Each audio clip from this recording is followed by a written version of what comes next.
Good morning student. आज हम समतल दर्पण की सहायता से प्रकाश के परावर्तन के नियमों को सत्यापित करने का प्रयोग बताएंगे। समतल दर्पण आप जानते हैं क्या होता है। तो इसके लिए जो उपकरण है, समतल दर्पण होना चाहिए, ड्राइंग बोर्ड, सफ़ेद कागज़ होना चाहिए, आल पेन, चांदा, कोणमापी जिसको कहते हैं, बोर्ड पेन, पेंसिल, लकड़ी का गुटका। तो ये आवश्यक उपकरण है। सिद्धांत क्या है? जब प्रकाश का परावर्तन होता है तो प्रकाश किरण कुछ नियमों का पालन करती है। पहला नियम है आपाती किरण या आपतित किरण। आपतन बिंदु पर अभिलंब तथा परावर्तित किरण तीनों एक ही तल में होते हैं। परावर्तन का पहला नियम है। दूसरा है परावर्तन कोण और आपतन कोण आपस में बराबर होते हैं, अर्थात आपतन कोण बराबर होता है परावर्तन कोण। विधि क्या करेंगे कि एक ड्राइंग बोर्ड लेकर उस पर बोर्ड पिनों की सहायता से एक सफ़ेद कागज़ लगा देंगे।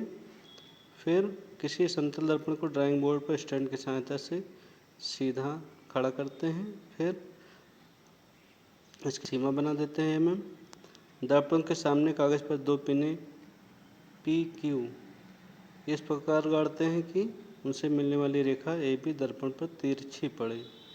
अब दोनों पिनों के प्रतिबिंब दर्पण में देखते हैं। आँखों को इधर उधर हटाकर ऐसी स्थिति में ले आते हैं जहाँ से पिनों के दोनों प्रतिबिंब एक सीधी रेखा में दिखाई देने लगते हैं। इन प्रतिबिंबों की सीध में दो पिन R तथा S इस प्रकार गाड़ते हैं कि चारों पिन एक सीधी रेखा में दिखाई दें। अब चारों पिनों के स्थान निश्चित करके उनके चारों तरफ छोटे छोटे वृत्त बनाकर पिनों को उखाड़ देते हैं। PQRS बिंदुओं को मिलाने वाली रेखाओं को दर्पण की ओर बढ़ाते हैं जो MM' के बिंदु B पर एक दूसरे से मिलती हैं। बिंदु B से MM' पर अभिलंब BD खींच लेते हैं। स्पष्ट है कि AB आपतित किरण तथा BC परावर्तित किरण है। BD अभिलंब है, कोण ABD आपतन कोण I तथा कोण DBC परावर्तन कोण R है।